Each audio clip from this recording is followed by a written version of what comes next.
When do you need a permit for home repairs? And when can you skip it?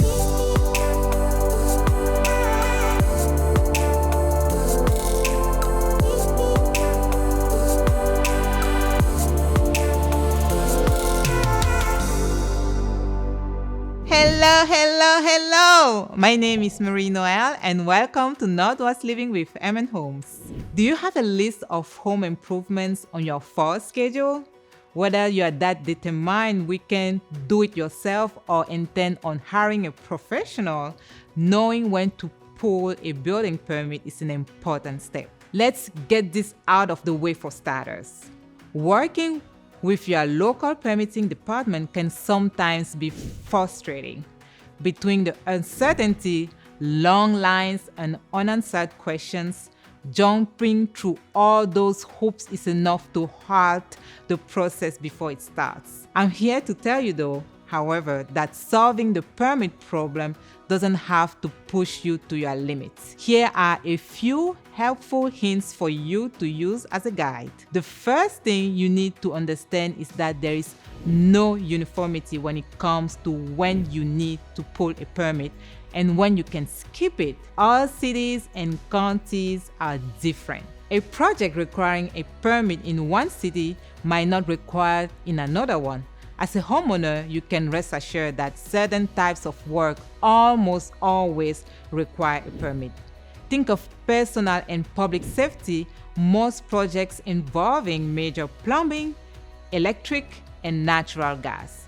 You can broaden that list further to include HVAC installation, load-bearing walls, fences, and decks over a certain height. If your project involves building or adding onto an existing structure, something like an addition to an existing home, driveways, and garage, a permit will likely be required. Often the gray areas exist with projects like windows, doors, and landscaping. If you are simply replacing an existing window with one of the same size, you should be fine. Expanding the window hole, however, and you could need a permit. The same with a door. It often depends on the size. Landscaping projects like removing a tree or adding a retaining wall are fine, but dig out your own swimming pool?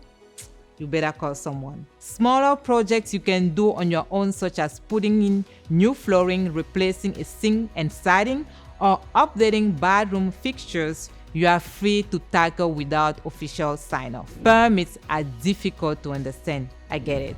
If you have a question, call or head down to double check with your local permitting department. Someone there should be able to answer your question. One last word of caution. Don't hurt your sales prospects down the line by making assumptions. If an inspector has an idea that your project was done without a permit, they could potentially order a removal of whatever it might be. Thank you for watching this video. If you enjoyed it, smash that subscribe button and hit the notification bell so you don't miss more educational videos from MN Homes Northwest. See you next week. Bye-bye.